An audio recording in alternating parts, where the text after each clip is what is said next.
Fantastic. Okay, so in the name of keeping things on track and on time, we will begin. And I would like to begin by acknowledging the traditional custodians of the lands from which we all meet each other today. For me, this is Kaurna country. I pay my respects to their elders past and present and their continued connections to the lands, skies and waterways. I extend this respect to all the lands from which we're all meeting today and any Aboriginal or Torres Strait Islander people joining us on this call today. Welcome to Better Ideas, Stronger Teams, the business case for gender equity. I'm Emily Hay, and alongside my day-to-day role as the marketing strategist and account director at Mastermind Consulting, I chair Australian Grape and Wine's Diversity, Equality and Inclusion in Wine, the DEW Committee. Thanks to Wine Australia, I have the privilege of hosting today's discussion. I am joined today by Jane Thompson, OAM, Jill Bauer, and Mick Sandico. Jane Thompson, OAM, is a gender equality advocate and founder of the Australian Women in Wine and the Fabulous Ladies Wine Society. She has championed diversity and inclusion in the Australian wine sector for more than a decade. Jill Bauer is a senior lecturer, winemaker, and undergraduate program director at Adelaide University, with over 3 decades of experience across global wine regions and the broader wine industry. She has been nationally recognised for her leadership in industry-connected learning and workforce development, preparing students and graduates for roles across winemaking, viticulture, and wine business. Recently appointed to the board of Australian Women in Wine, Jill is an active advocate for inclusive leadership and gender equity across the wine sector. And Mick Sandico is wine supply manager at Vinaki, having worked in technical viticulture, winemaking and grape and wine supply for both Pernod Ricard winemakers and Accolade Wines previously. Mick is also the current Vice President of the Adelaide Hills Wine Region and a member of the Australian Grape and Wine DEW Committee. Now, this chat today has been inspired by 2 key pieces of work: the Gender Equality Toolkit and Scoping Study delivered by Australian Grape and Wine, Wine Australia, and researchers from the University of New South Wales and Charles Sturt University, and Jane Thompson's post-CSW 70 Insights report, which was published earlier this month. Now, before we get too far into things, just a little housekeeping. Yes, we will be recording this for anyone who wasn't able to join us live today. We will have time at the end of the panel discussion for Q&A, so please do use the Q&A button to send in your questions. We'd also really love to hear from you any examples of changes you have implemented or where you have seen change influence positively, and pop it in the chat or in the Q&A if you would like us to respond, and you can do this at any time throughout the conversation. We know that gender equity can present as a divisive topic. We're not denying this, particularly in today's geopolitical climate. With so many pressures facing the wine sector, it can be written off as the nice to have, the thing that we're going to get to and start tackling again once we're back into smooth seas. But what we're here to share with you today is the true risk posed to our sector by leaving gender equity measures to last. Now, these risks have been underpinned by data that has been gathered from our own research, from that around Australia and across the globe. Diversity Council of Australia's Inclusion at Work Index shows that inclusive teams, of which gender diversity is part, are 10 times more likely to be innovative. They are 8 times more likely to work effectively together. They are 4 times more likely to provide excellent customer service, and they are 2.5 times more likely to have members willing to go above and beyond to help their team succeed. It's pretty impressive, right? And when we think of what the core skills are that we need to navigate today's somewhat overwhelming challenges, are they not innovation, collaboration, customer service and engagement, dedication and drive? Unfortunately, the data on the Australian wine sector shows that our teams are not yet inclusive. They are far from reflective of the diversity of our society. So we're not there yet. You'll hear more today about the data which supports gender equity as a driver for business success. We'll also share insights into how individuals and businesses can start from where they are right now and make an impact. We'll also chat about how gender equity delivers better results for everyone. This isn't a men versus women discussion. This isn't pitting anybody against each other. It is about equity. How we can set up the future of our sector is something we'll also chat about in the way that ensuring our current leaders are equipped to manage people effectively, not just the tasks. And how the one thing that we're drawing on each and every day right now, resilience, is built with inclusivity at its heart. Now, while we do so, I would like you to picture where you would like the Australian wine sector to be in 5, 10, 20 years' time. What qualities do we need in our teams to get there? And how do the qualities nurtured in inclusive teams fit? And importantly, I want you to consider, what does inaction cost? What will standing still cost us today? And what is the cumulative effect in 5, 10, 20 years' time? And so also reflect on, which option are we going to regret less? Trying new ways of thinking or staying still? So Jane, I'm going to just throw over to you in just a moment. So Jane Thompson, with the support of Wine Australia and Australian Women in Wine, attended the 70th session of the United Nations Commission on the Status of Women in New York in March as part of the official delegation alongside UN Women Australia. Jane, your report not only outlines the CSW 70 themes, but how Australian wine businesses can use these as practical starting points to improve gender equity and their business results. So I would love for you to share briefly some of the top level highlights, please. Absolutely. And hello, everybody. It was such an honour to represent not just the women in the Australian wine industry, but the whole Australian wine industry at the United Nations last month.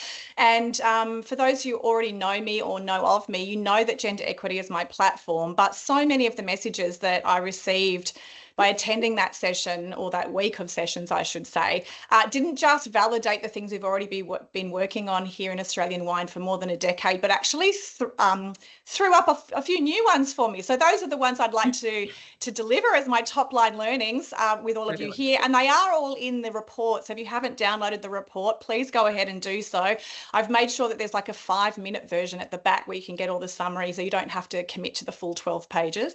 But the main one, I think that we know, but maybe don't focus on enough, and the one that really landed the hardest with me, is that gender equity and gender equity programs need to be focused, as Emily said, on both genders, on all genders. And I think for too long here in Australian wine, we've been looking at gender equity and the gender equity toolkit as a thing we have to do for women.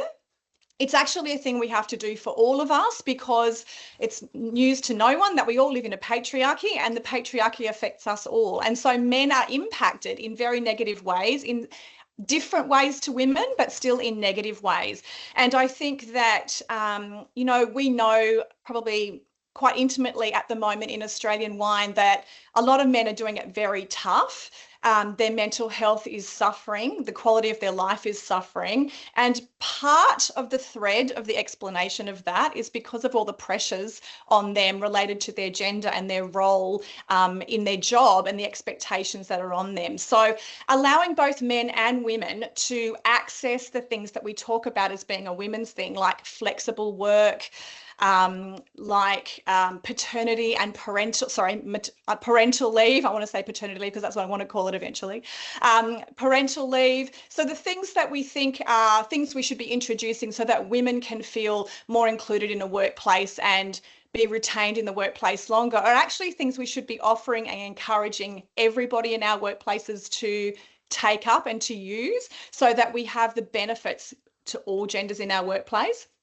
The second top line thing, Emily, is that, of course, there's been a massive backlash to gender rights around the world, and we'd be silly not to think that that's not going to impact us here in Australian wine.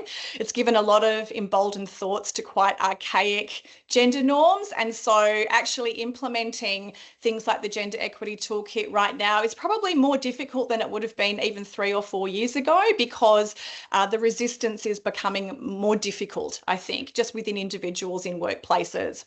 And the third thing is that data is so important to everything that we do. And so, you know, what we don't count doesn't get counted is the huge catchphrase that I think was really imprinted on me through that UN experience. That you know, for 10 years, we were calling here at Australian Women in Wine for data to measure the problem, to understand what the problem is, because until you know what the problem is, you can't actually implement solutions to fix it because you don't really know what you're dealing with. So the fact that we now have the research done and the Gender Equity Toolkit released based on that data is a huge step forward for our industry, that there's so much more that we need to know, that we need to count within individual businesses, so that you are not just using a one-size-fits-all approach when you're implementing the strategies in the toolkit, but you are measuring and understanding what works, what is needed in your business, and how you can implement those different elements of the toolkit accordingly to meet those individual needs in your business. So those are the three things.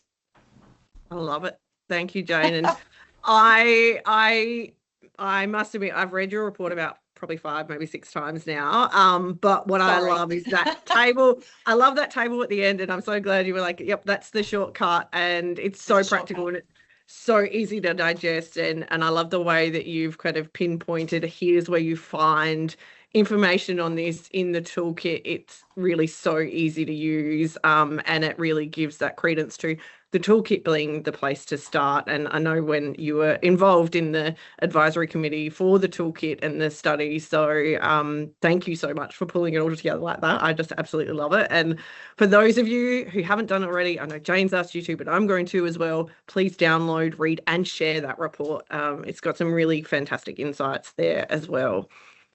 So when we think about this notion of where do we start, knowing what good looks like is a crucial step. And as Jane noted, you know, we know where we are now, which is fantastic, but what does good actually look like? You know, it's not this.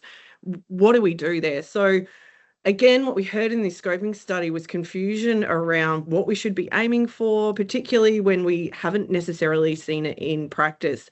And Mick, your roles in production have given you a front row seat to areas where the sector is displaying considerable gender inequality. Just 21.5% of viticultural positions held by people identifying as women, and in winemaking, it's only 16.7%. And you made some really great points when we were chatting about this recently, about facing the reality of the sector with a future-focused mindset, and how you've driven some positive action in your own business. And I'd love you to share these insights with the group.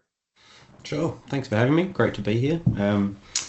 Yeah, coming from Viniki, from the big end of town, I suppose, in our industry, it's something that we're very actively looking at. We've had some positive internal results at the sort of leadership level, if you like, with our WGEA reporting, but we need to do more work, both us and the industry, at helping to get that equality further down the chain as well, especially in those operational roles. I think something that we've done well, something that I've tried to impart in my team, but then also the business is doing well, is, and it's a bit of a cliche, but realising that we work to live, we don't live to work, which, you know, in this context, I think revolves around that flexible work and partner leave that Jane made reference to through the study. Sort of we're an industry that's a bit of an ego industry. There's a martyrdom based on, you know, especially around vintage. If you haven't done 12 hours and not slept for 3 months, then you haven't really done vintage.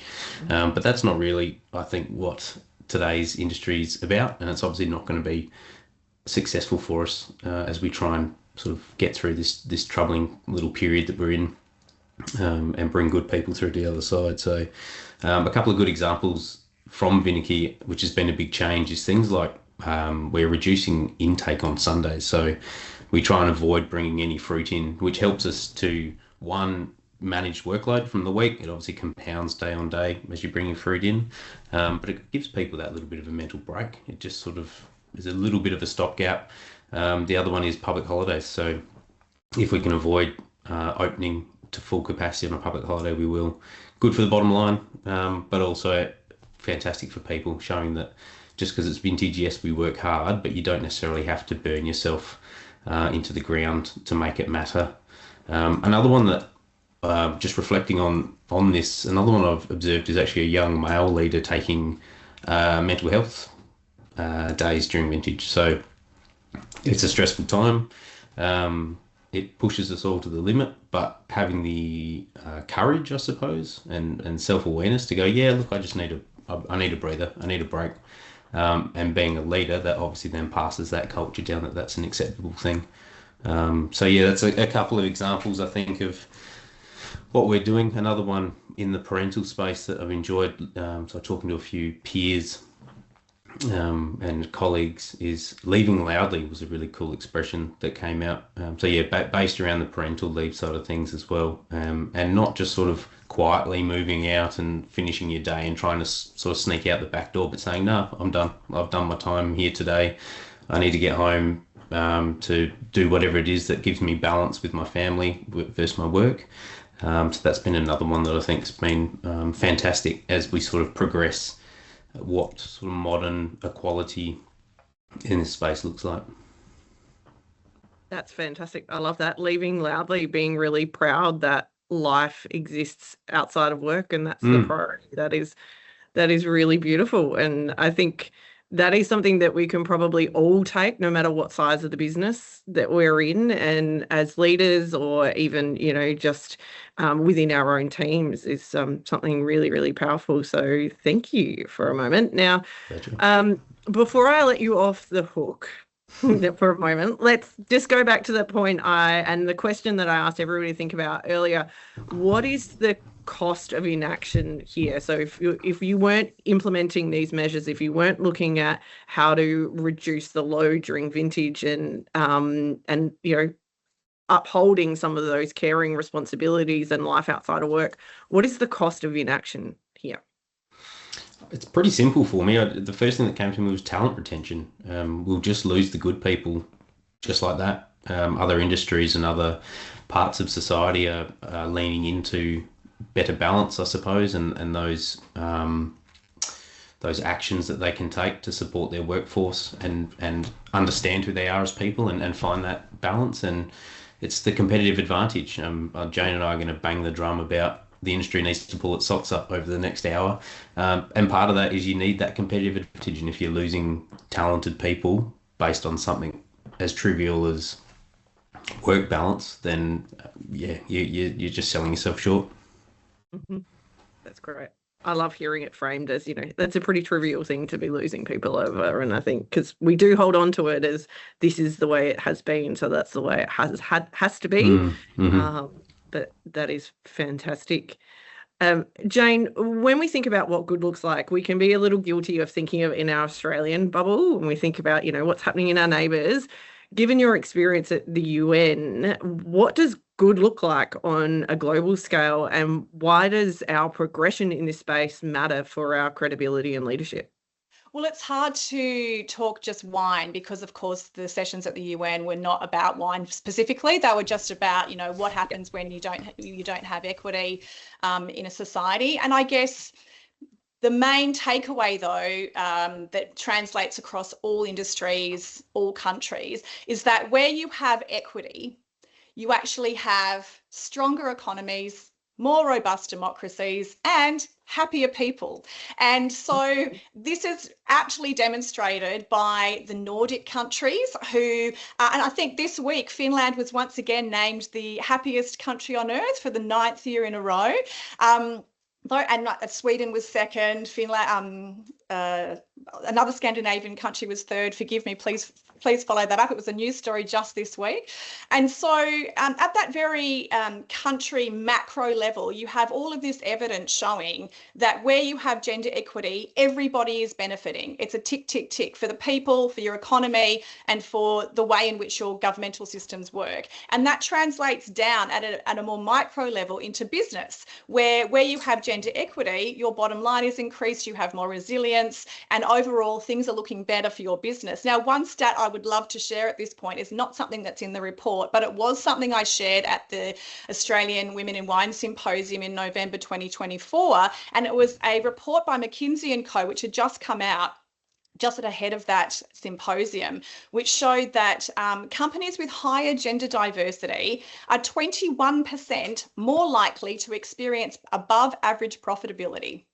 21%, not 5%, not 8%, not 12%, 21% above average profitability. So again, we need to move a long way from thinking that gender equity is a compliance issue. It's something we have to do, and start looking at it as a huge competitive advantage for those businesses who are actually doing it. Wow, that is pretty incredible.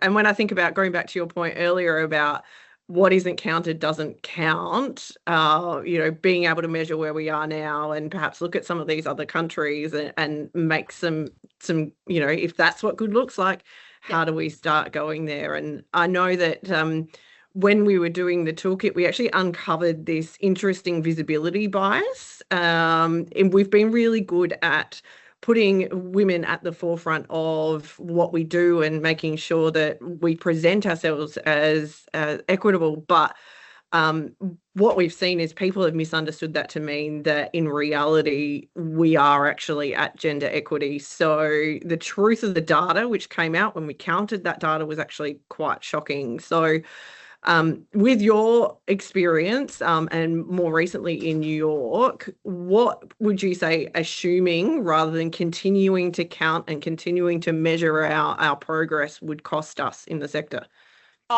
Well, I can't put a figure on it, but I think we'll be gone. I think I mean, if all of our talent are leaving into other industries, if we are having to try and come up with solutions to difficult problems with the same people who've always been trying to come up with those solutions, we don't have any diversity in our thinking and our approaches, then ultimately the entire industry is in peril. There's no kind of way to say that. And you see that where businesses on an individual level don't pursue this, those are the ones that do close, not just in wine, but in other industries as well. Those businesses that do wait and wait and wait before pulling the lever on things like gender equity, they're the first to go under in general across all industries. So I don't see how it would be any different to wine. Yeah, it's pretty powerful. So let's take a breath. And we've had a look at this macro view of what good looks like and how we should be changing. Jill, I really want to get you in on this now, because your day-to-day is building and delivering the future of the wine sector through education. And when it comes to higher education in wine, our data show that women were more likely to have a bachelor level or above qualifications than men. But as we've seen, that's not translating to the workplace. So can you share with us what you're seeing through your work with students about how businesses can act to retain, and you put it so beautifully the other day, to retain the energy, enthusiasm and insight of students for a better future? Sure, thanks. Thank you, Emily. I really appreciate being part of the conversation. I appreciate being able to represent what we do in education, but also all of our young students and our graduates who are so enthusiastic about entering this industry. And I think that, they really want to sink their teeth into the communities.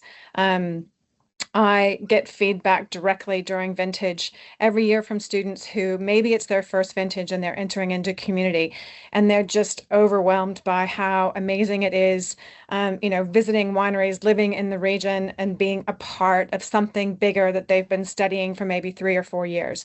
So you want to capture that enthusiasm. You want to build on it. You want to attract it, and you want to keep it. So many are just itching for communication, to be recognized, to be acknowledged. I think in Australia, we must have the most highly educated sector in the wine industry globally. I can't think of anywhere that has so many opportunities for education and furthering education, not just in what we're doing at the university level, but across the industry. And I think that we need to continue to build on what's been happening in the last few years. I think the Gender Equity Toolkit is invaluable. It's a great piece of work that will help to change the structures and the systems that have been in place, because having conversations like this are really important. And when we embrace the fresh thinking that some of our students will bring, then we're going to add to the industry as well. I think we need to think of gender equity as a sustainability strategy for our businesses and for our industry. That we have consumers who look to us who also want to engage so much with our communities. They see the romance and the beauty that is the wine industry, and they want to be a part of that. And I think we want our businesses to echo who our consumers are. So we want to look like our consumers, and part of that is going to be diverse. We know women are some of the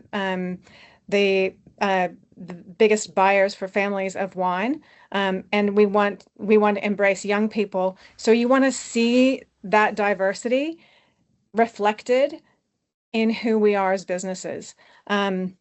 Just one way to kind of start to think about it. We graduate incredibly well articulate, intelligent, trained students every year. 50% of those, roughly year on year, somewhere balancing between 45 and 55%, would be women. And to hear the statistics that 21% are recognized in industry or 16% are recognized in industry is shocking and appalling. And where are they going? These brilliant women that are so well trained in our industry, why are those numbers so low?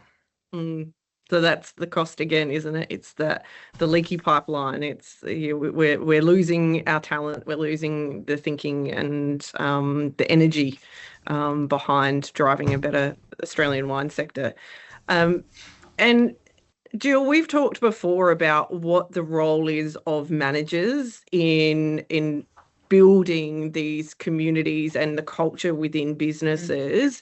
Do you think our leaders today are actually set up for success in nurturing this new thinking and energy and keeping people, new entrants into the sector?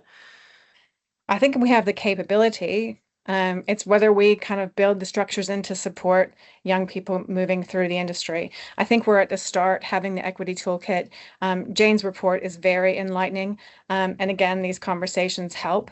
But yeah, I think that we are not there yet. We need fresh thinking about how to incorporate youth into the sector. And how important they are. I think we need to support young people into thinking about leadership positions, not just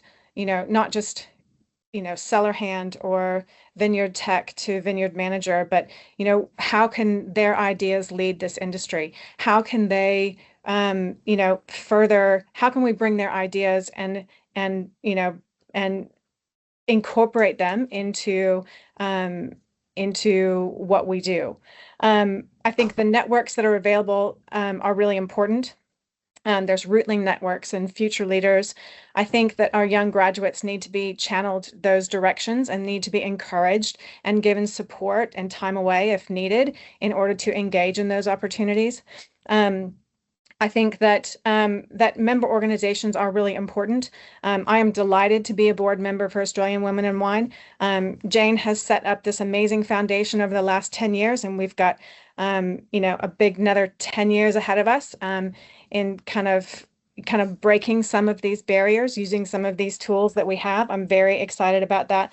But those types of organizations are also very important. So encouraging employees to engage with them, and, you know, men and women, again, not just women, but men engaging in these conversations is incredibly important. Mentors, really can't say enough about mentors. Having, you know, women in leadership positions or in management positions in wineries as mentors to help for students and graduates to see pathways for their own careers is also really important. So there's lots of great foundational things happening. I think we need to give space for those to grow, for those local chapters to grow, and to support employees, especially young graduates, to take up all the opportunities that are out there now, whether it's you know, bursaries for education or travel,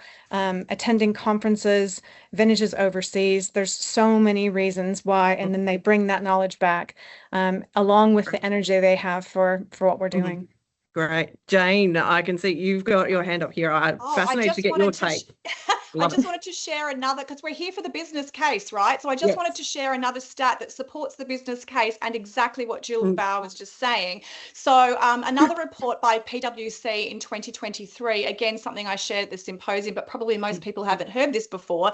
That study in 2023 found that 85% of female millennials actively look for employers with a strong and vocal stance on gender diversity.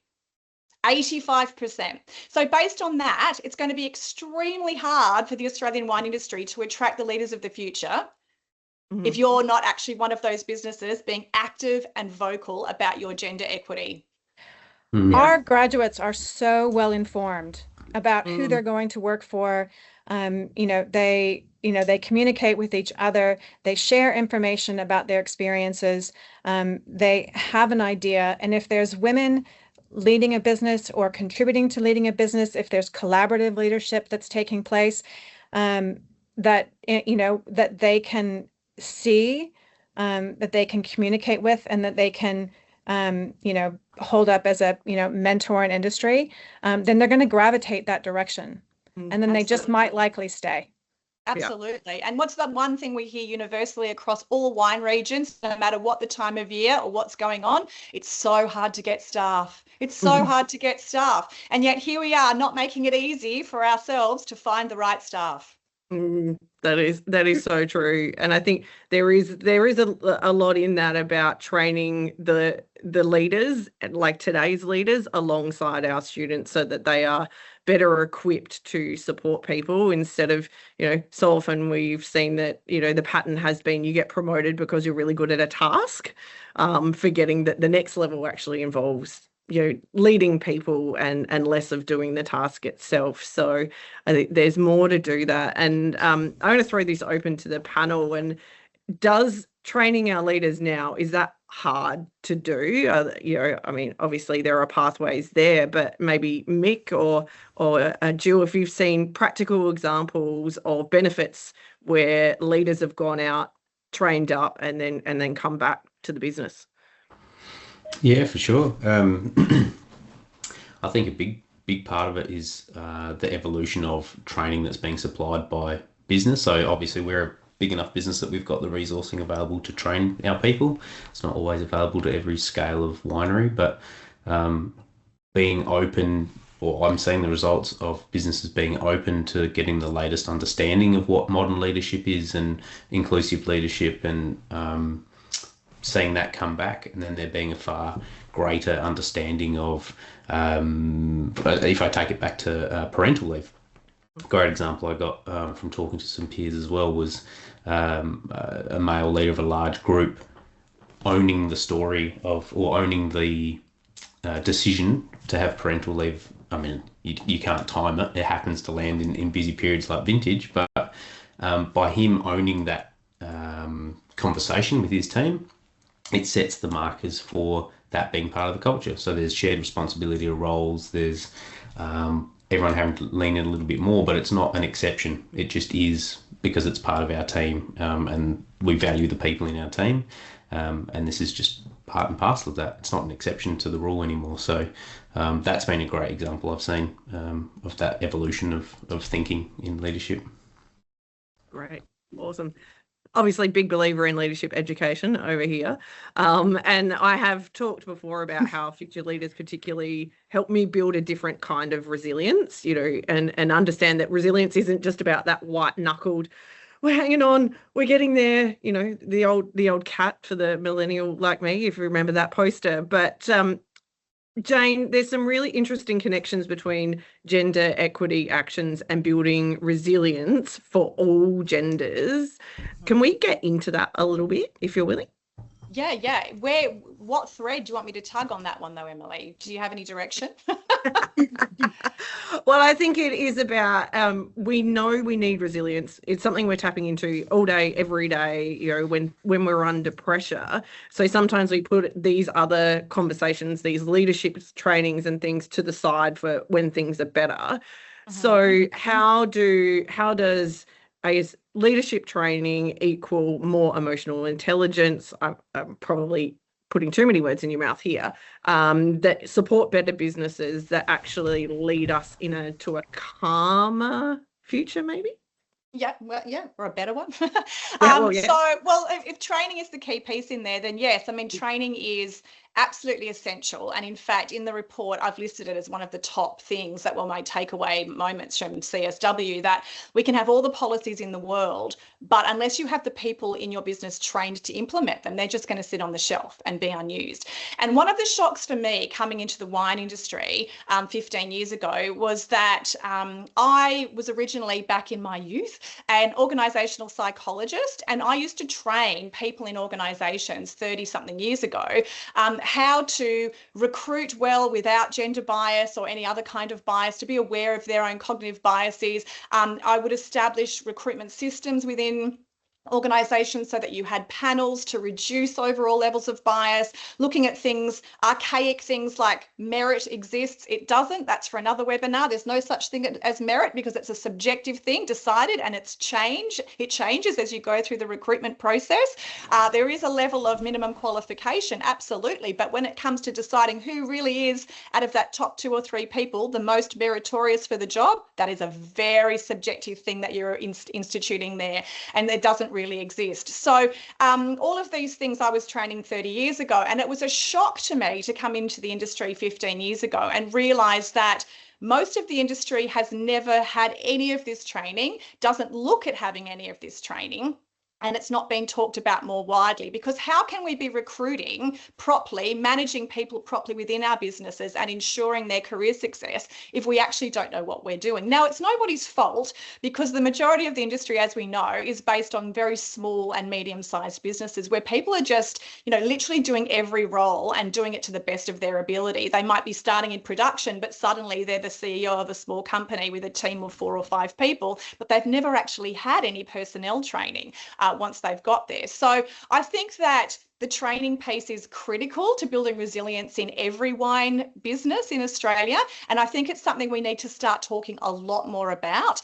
And it would be great to see, to not just talk about it, but to see actionable pathways where people in the wine industry can actually access the sort of training I'm talking about. So some directives would be great from some of our industry bodies, finding sort of training programs that already exist, so we do not have to create our own, and then showing the wine industry that these do exist, that these should be accessed, and that overall that will have a benefit to our whole industry. I think the toolkit's quite handy in that too, Jane. It's absolutely. It's I'll say elementary, not in the sense of criticising the toolkit, but it's a great starting point. That, absolutely. Especially for smaller companies and medium-sized companies can get in there, and there's so many resources and links to resources in that toolkit to start the conversation. So it's a great resource. I'm going to add to it too that I think there's one small thing that no matter what size business you are, you could do or you can implement in, which is to give you immediate feedback and give you some evidence about how you're performing, which is, a simple exit interview of some of your casual staff or your casual staff, and if you are uncomfortable having hard conversations and you don't have this training yet, you can come up with a very brief questionnaire that you could give to your employees to get some immediate feedback, that then can give you some evidence about how you're going or how your business is being interpreted on the outside. It's something that I do with students when they come back from their first industry experience with us. I do a lot of teaching now from second year through fourth year on reflection, and getting students to think about not only their agency and their contribution, but what they're seeing laid out in front of them, the communication style, the management style, the human side of the industry that they're entering into. And we have a big debrief after vintage, and it usually might actually go for 2 days with this course. And they are comparing and contrasting their experiences. Now, if you over time had an exit interview and a strategy to help you kind of develop better your communication style, your management style, and got some of that immediate feedback, it might give you a lot of information and help you evidence, how you're going. And sometimes it's hard to hear. Sometimes it's not easy conversations to have, and it does go both ways. And I tell that to the students too, that they have a role to play in what their contribution is. And if they receive negative feedback or perceived negative feedback, that they need to take it on board. But Australian businesses, wine business, could do the exact same thing at a very low cost or no cost. That's really, really great. And getting getting comfortable with those uncomfortable conversations. I think there is so much richness. And again, it's almost counting. It's that data again, a data collection to see how we're going, and then importantly acting upon that, not just going, oh great, and putting it to the side. So I think the data collection can't be underscored how important it is going to be going forward for us to be able to measure improvements. Again, like Jane said, you can't count what you don't have, and we need more data. We need engagement with the feedback and the opportunities to feedback into Wine Australia with information, so that can be collated and shared industry wide, so that we can see how we travel. That's fantastic. And I think these difficult conversations, that brings to mind what we saw in the focus groups doing the study again, was not alongside the I don't know where to start tackling these things or bringing this up or where to go. It was I'm worried about getting it wrong, and that was really a massive roadblock for a lot of people. And that'll be worse than nothing if I get it wrong, if I try and get it wrong. So Mick, don't want to pick on you too much here. That's a great segue. Yeah. Hi, I'm so smooth. I'd really love to know some great examples of like embracing the discomfort and how maybe you can work to shift that hesitation or the fear of getting it wrong. Yeah, for me, it's been about listening. So it's been about trying to understand the conversation,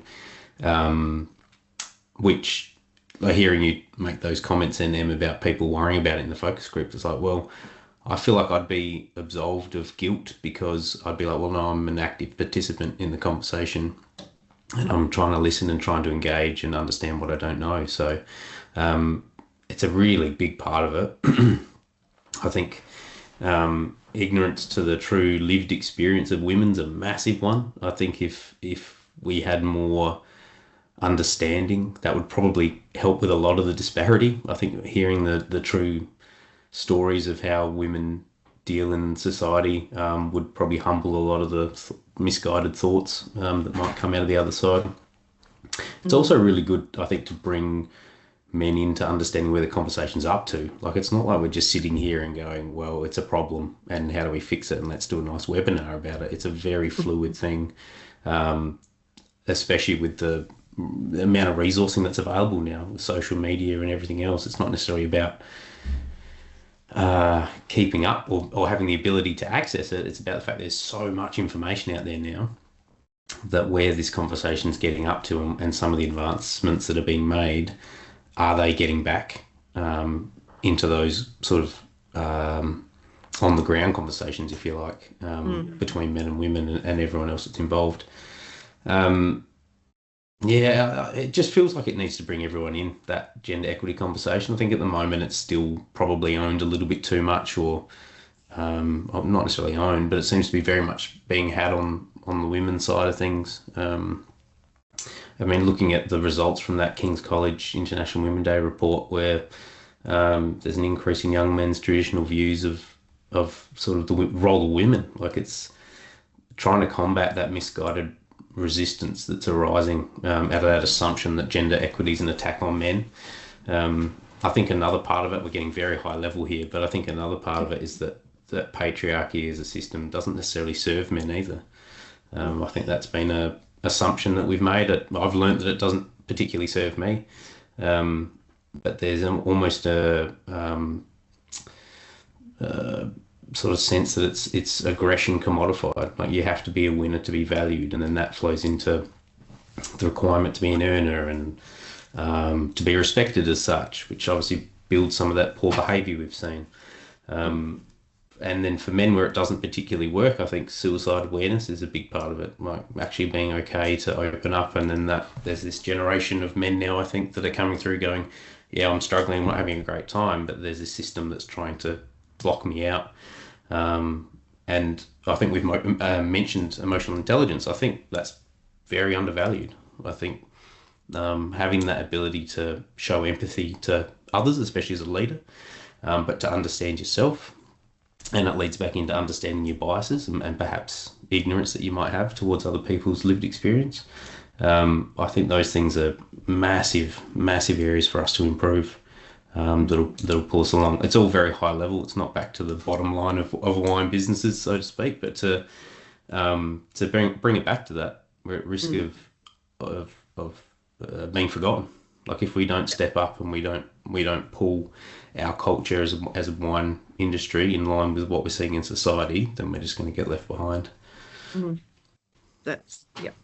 think that is the uncomfortable truth of it all, of what we're facing. And hopefully what we're showing is that by coming together and bringing everybody together in this conversation, because it's for the betterment of everybody individually as well as us collectively. So Jill, I wanted to ask you, from your students' perspective, when you talk about them being really savvy about what's going on and they're really insightful into what's happening in their businesses, is it, from their perspective, is it more important to be to see these big polished, one-off initiatives, or is it more important that they see continuous but imperfect improvement?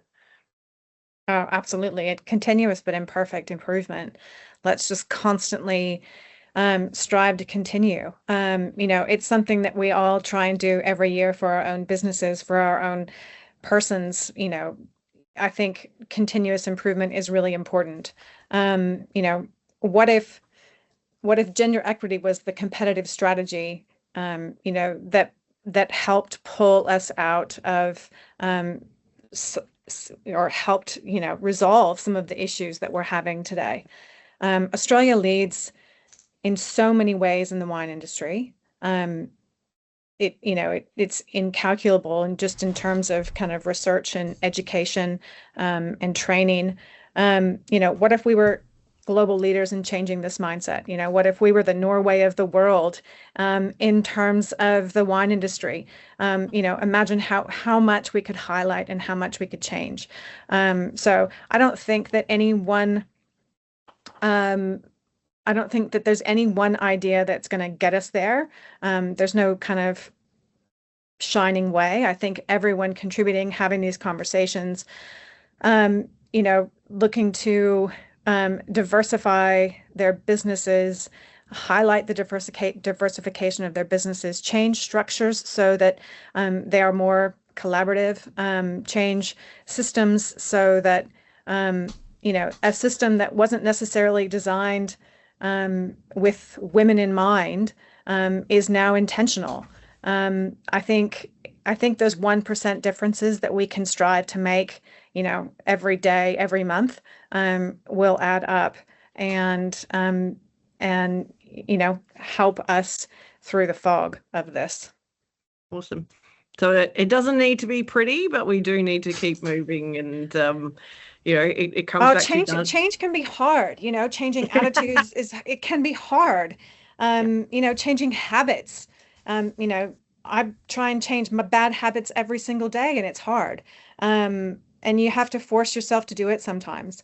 But then when you look back, there is no option to not changing. We are communities as a whole, our regional communities, our rural communities, where most of our wine businesses are located, are made up of men and women, and that should be,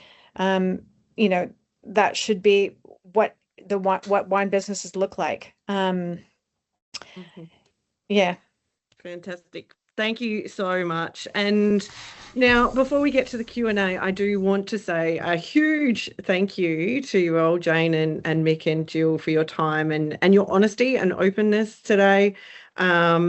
We've stirred up some really good conversation in the Q&A and the chat. So we are going to open up now to questions. If you haven't done so already, please jump in and send them through. The floor is yours. So Jane, Jill and Mick, please stay with us. And I'm going to throw these out. So please just fire away and answer as you see fit. So we've got a great one here from Hayley, who says, I find mid-sized businesses have the biggest challenge with all of this. They need to apply a small business mindset to be efficient, but they're big enough to be under the same compliance pressure as the big end of town. Who are you noticing is struggling with this idea the most across this sector? Who is in what sides of business? I'm assuming so. Hayley, please feel free to correct us if we're taking the wrong tack on this one. I would say who is struggling the most are people who are flat out doing 1,000 things at once, and that's probably not unique to any size of business. We've touched on it. We've been talking about it for years in terms of gender equity being something that you do when you've got spare time. And the problem is in most businesses in wine, nobody has any spare time. And so I don't think that's unique to any size of business. We don't have any data to probably give you a definitive answer, Hayley. That's the only thing. But I would say that in middle-sized businesses, you do have people stretched in lots of different directions because they do have the compliance issues, but they do have that, they sort of have to have that small mindset mentality. So it doesn't surprise me to hear that anecdotally that might be the case. I think though, we've talked about it for so long, and Jill said, these conversations are very, very important, but everybody's got to just stop talking and act. And now is your number one chance to do this, because we have the data, we have the toolkit, we have the facts, we actually have the pathway. So it's time to stop talking and act. Mm-hmm. I think it makes me think of growers in particular, because they're always probably a large part of the small part of our industry, that again, especially in today's climate that we're in this industry, they're looking to be as efficient as possible and justify their viability, I suppose, but are also expected for that compliance. It's probably a little analogous to the SWA conversation as well, Sustainable Wine Growing Australia. So plenty of appreciation for the fact that there is some misses in there that we need to align on, and sort of not to just play the same message, but the toolkit again is a fantastic resource just to get you started if you haven't had a chance to look at it, that I'm sure will spur on thoughts that are relevant to your size of business that you can take. Mm-hmm. That's right. And I think do we think that when we see the bigger end of town here, and it's almost that leaving loudly comment that you made earlier, Mick, it's acting loudly, it's being imperfect loudly, it is really showing how we're trying. Do we think that is going to make a difference to everybody, if there's more visibility on some of these activities and some of these things that people are doing? 100%, yeah. And I think it actually taps into connecting to consumers better as well. If we talk about the relevance of this, I think consumers would appreciate seeing businesses going, we're buying in to these ideas and we're buying into doing the best job we possibly can, and we're not doing it perfectly yet. You'll find a lot of consumers will come to that idea, which is what we need. We need to recruit consumers again. That's right. We sure do. Jenna has made a great comment here in relation to the promoting healthy masculinity and Top Blokes Foundation as a great resource there that also expands into corporate training too. So we can share that link more widely, topblokes.org.au. So another great one. Thank you for sharing. So I'm not seeing it. There's a few other little comments here. So great one there from Stuart saying about the internal talent leaving for defence and healthcare because of this. So just underscoring that importance and the risk that not acting is playing here. So thank you very much. And we are almost at the end. Oh, there's one more. Sorry, got the team here.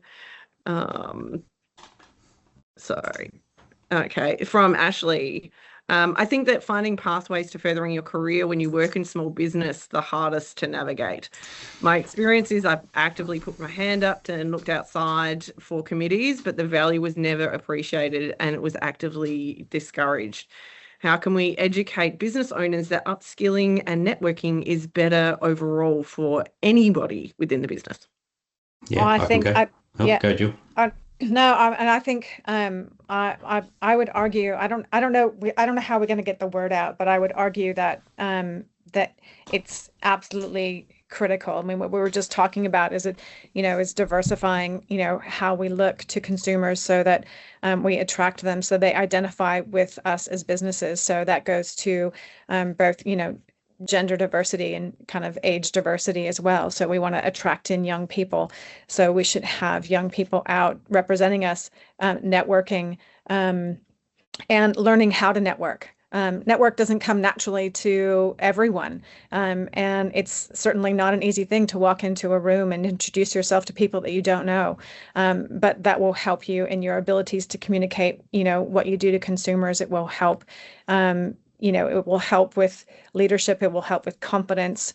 It will help in so many different ways that then will contribute well back into the business. So I think investment in young people, in networking, in membership organizations, taking time out to attend seminars, and helping with cost to attend seminars, and any kind of workshops that will help to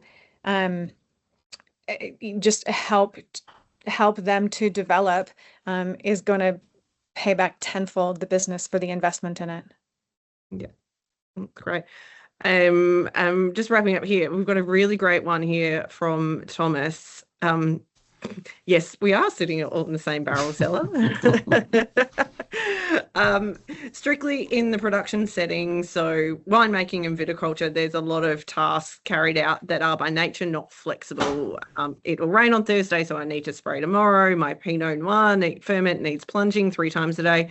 How can small organizations create inclusive flexibility within this context? And maybe Mick, you're nodding there, and maybe you've got some experience in that one. Yeah, I think it comes back to the little bit I raised on vintage flexibility as well. Yes, we have very critical periods of time in our calendar that require us to be working outside of normal hours, I suppose.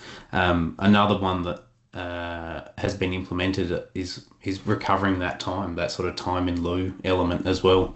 That yes, if you have to work like a navvy for 3 to 6 months, and the fruit has to come in when the fruit has to come in, and you don't have the opportunity to perhaps reschedule how you bring that fruit in and how you work, give that time back after the fact. Outside of annual leave, there's actual respect to time in lieu, and say that, yep, maybe the Fridays for the next month you get back, or whatever's appropriate for each business. I think there's different ways of finding flexibility in how you can pay back. I think some of the businesses that I've been working with of late, have added new structures to their vintages. So, a sort of weekend warrior type position. So you're not hiring a cellar hand that's going to be working 7 days a week, but a student who's studying who might work 2.5, 3 days a week, and then maybe that person is available in a pinch if necessary, if someone needs to take time away or fall sick. We all went through COVID where we were struggling to get people into businesses. So, I think being kind of coming up with creative ways that you can, incorporate talent into your vintage to give you a little bit of flexibility when, someone isn't able to turn up, so we don't, push people beyond their limits. And then, because I've had students come away from vintage and say, I never want to do that again, ever. That was completely inflexible. I was working 7 days a week. I didn't see my family for 6 or 8 weeks. And it was, I don't need to do that. And then they're right. They don't. And, that might be some of the most, intelligent or well-organized students that we have. So I think designing ways to be a little bit more flexible and thinking about how you can be more flexible without impacting the bottom line and, overspending on staff. Yeah. And there are actually some really great examples of this in the case studies in the toolkit around this very matter. So encourage you all to reach out and have a look. And I can see there are a couple more questions there. We will absolutely come back to you, but unfortunately we are out of time today. I do trust that today's discussion has underscored how gender equity is a business need, so that we can deliver a stronger wine future, and that better bottom lines are driven by teams who are connected, heard and supported, and our future is those people. So that's where we really need to be investing today. And again, I want to draw your attention to, probably for the final time today, we'll see, might drop another one in a moment, to the Gender Equity Toolkit, which has been designed specifically to help guide your questions as an employee and as an employer. It's a centralized hub featuring policy, case studies, templates, and examples of how you can all start making change today. We're really delighted it's attracting attention globally. Jo Hargraves from Wine Australia and I have been invited to present the toolkit to the International Organisation of Vine and Wine, OIV, when they meet in Dijon, France, later this afternoon. So from a country standpoint, a national standpoint, it's something we should really all be very proud of today. So please visit the toolkit today, bookmark it and share it widely. Download, read and share Jane's report. And when you're next wrestling with a challenge in your business, head to that toolkit. It's not necessarily going to answer the specific question, but the pathway to helping you build your teams to find that answer may very well be. So when in doubt, head to the toolkit. So simply right. So let's just think about how we build strength of who we are. In wine, we're connectors. We pride ourselves on that externally. Let's make sure we're living that internally as well. And remember to come together to share, to discuss openly, not let this be the end of this conversation, and take that imperfect action together.